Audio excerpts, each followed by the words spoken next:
Physiotherapy ഒരു നൂതന ചികിത്സാ ശാഖയായി വളർന്നുകൊണ്ടിരിക്കുന്ന കാലഘട്ടത്തിൽ ശൈശവം മുതൽ വാർദ്ധക്യം വരെ ഒരു വ്യക്തിയുടെ ജീവിതത്തിൽ ഉണ്ടാകുന്ന എല്ലാ രോഗങ്ങൾക്കും വൈകല്യങ്ങൾക്കും കൃത്യമായ വ്യായാമ മുറകളും അതോടൊപ്പം ഭൗതിക സ്രോതസ്സുകളുടെയും മറ്റും ചികിത്സ സംയോജിപ്പിച്ചുകൊണ്ട് ഉള്ള ഒരു നൂതന ചികിത്സാ രീതിയാണ് ഫിസിയോതെറാപ്പി.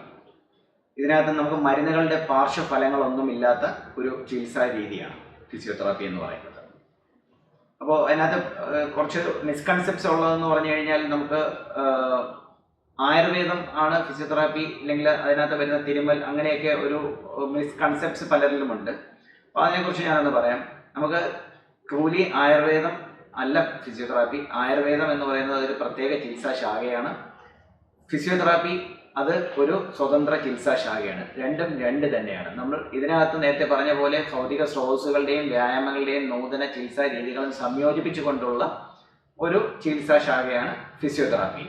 ഒരു വ്യക്തിയെ സംബന്ധിച്ച് അദ്ദേഹത്തിന് ശൈശവം മുതൽ വാർദ്ധക്യം വരെ ഉണ്ടാകുന്ന വൈകല്യങ്ങൾക്ക് കൃത്യമായി നൈപുണ്യത്തോടുകൂടി ഒരു ഫിസിയോതെറാപ്പിസ്റ്റിന് ആ വിഷയത്തിലുള്ള നൈപുണ്യം ഉപയോഗിച്ച് അദ്ദേഹത്തെ ശാസ്ത്രീയമായി പരിശോധിച്ച് അതിൽ നിന്ന് നമ്മൾ എന്താണ് ആ പേഷ്യൻ്റെ കണ്ടീഷൻ എന്ന് നമ്മൾ ഡയഗ്നോസ് ചെയ്തതിന് ശേഷം അതിന് കൃത്യമായി നൽകുന്ന ഒരു ചികിത്സാ രീതിയാണ് ഫിസിയോതെറാപ്പി.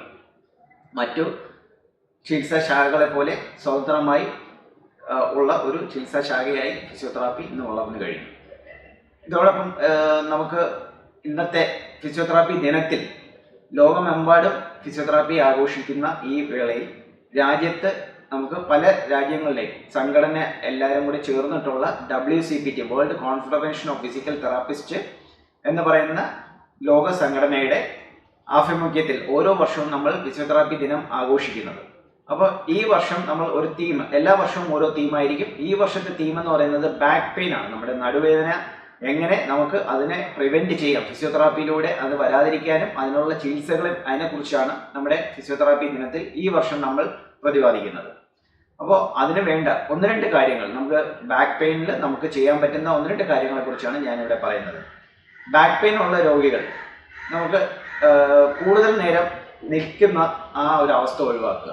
നമ്മളിപ്പോൾ കിച്ചണിലൊക്കെ നിൽക്കുന്ന സ്ത്രീകളാണെങ്കിൽ നമ്മൾ അധികം നേരം നിൽക്കുന്ന സമയത്ത് നമുക്ക് ഒരു കാല് അല്പം ഒരു ഫുഡ് സ്റ്റൂളിൻ്റെ അല്ലെങ്കിൽ ഒരു ബ്രിക്കിൻ്റെ ഹൈറ്റിൽ ആ കാല് പൊക്കി വെച്ചൊന്ന് ജോലി ചെയ്യാൻ ശ്രദ്ധിക്കുക.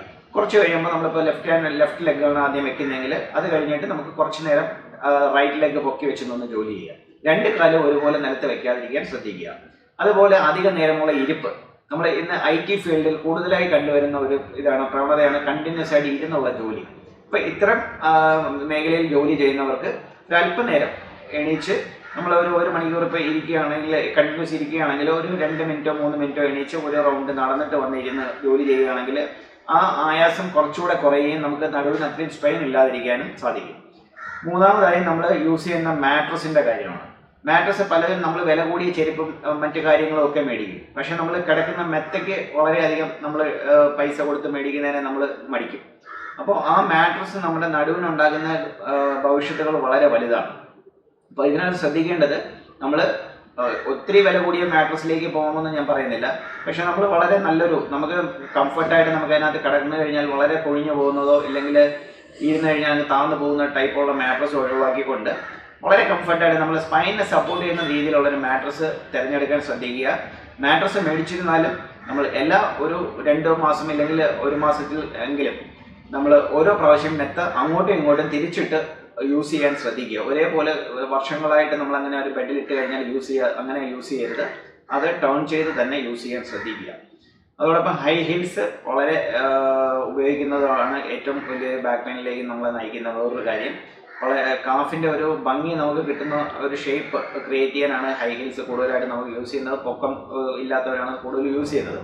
അപ്പം നമുക്ക് ഹൈറ്റ് തോന്നാൻ വേണ്ടി നമ്മൾ ഉപയോഗിക്കുന്ന ഒരു സാധനം, പക്ഷേ നമ്മുടെ നടുവിനെ അത് ദോഷം ചെയ്യുന്ന ഒരു സാധനമാണ് ഹൈ ഹീൽസ് എന്ന് പറയുന്നത്. അപ്പോൾ ഇത്തരം ചെരുപ്പുകൾ നമ്മൾ കൃത്യമായിട്ട് അവോയ്ഡ് ചെയ്യാൻ നോക്കുക. ഡ്രൈവിംഗ് ആണ് വേറൊരു ഫാക്ടർ. നമ്മൾ നടുവേദന ഉള്ള ഒരാൾ കണ്ടിന്യൂസ് ആയിട്ട് നമ്മളൊരു ഒത്തിരി ദീർഘദൂര യാത്ര ചെയ്യുകയാണെങ്കിൽ ഇടയ്ക്കിടയ്ക്ക് വണ്ടി നിർത്തി ഒരല്പനേരം നമ്മളൊന്ന് റിലാക്സ് ചെയ്ത് നമ്മുടെ സ്പൈനിന് ഒരു കുറച്ച് എക്സസൈസ് നമ്മൾ അവിടെ നിന്ന് കഴിഞ്ഞാൽ നമുക്കൊന്ന് കുനിയോ ഒന്ന് സൈഡിലേക്ക് ടേൺ ചെയ്യുകയോ ഒക്കെ ചെയ്ത് കഴിഞ്ഞാൽ നമ്മുടെ നടുവിന് വളരെ റിലാക്സ്ഡ് ആയിട്ട് ഒരു ഇത് കിട്ടിക്കഴിഞ്ഞാൽ നമുക്ക് കുറച്ചുകൂടെ ദൂരം നമുക്ക് പോകാൻ കഴിയും. കംഫർട്ടായിട്ട് വണ്ടി ഓടിക്കുന്നതിന് നമുക്ക് ബുദ്ധിമുട്ടില്ലായിരിക്കും. അപ്പോൾ ഇത്തരം കാര്യങ്ങളാണ് ബാക്ക് പെയിനിൽ നമുക്ക് വളരെയധികം ശ്രദ്ധിക്കേണ്ട കുറച്ച് ടിപ്സ് ആയിട്ട് ഞാൻ ഇന്നിവിടെ പറയുന്നത്. അപ്പോൾ നമ്മൾ ശ്രദ്ധിക്കേണ്ട ഗൂഗിൾ പോലുള്ള മറ്റൊരു സെർച്ച് ചെയ്ത് കഴിഞ്ഞാൽ ഒത്തിരി ബാക്ക് പെയിനുള്ള ഒത്തിരി എക്സസൈസ് നമുക്ക് കാണാൻ കഴിയും. അത്തരം എക്സസൈസസ് നമ്മൾ അവോയ്ഡ് ചെയ്തുകൊണ്ട് ഒരു ഫിസിയോതെറാപ്പിസ്റ്റിൻ്റെ കൃത്യമായിട്ട് ഒരു ഫിസിയോതെറാപ്പിസ്റ്റിനെ കണ്ട് അദ്ദേഹത്തിൻ്റെ നിർദ്ദേശപ്രകാരം മാത്രം നമ്മൾ വ്യായാമങ്ങൾ ചൂസ് ചെയ്യുക. കാര്യം എല്ലാ നടുവേദനയ്ക്കും എല്ലാ എക്സസൈസും ഉപയോഗിക്കാൻ കഴിയില്ല. അപ്പോൾ അതുകൊണ്ട് നമ്മളത് വളരെ കൃത്യമായിട്ട് ചൂസ് ചെയ്യണം. ഞാൻ നിർത്തുന്നു. നന്ദി, നമസ്കാരം.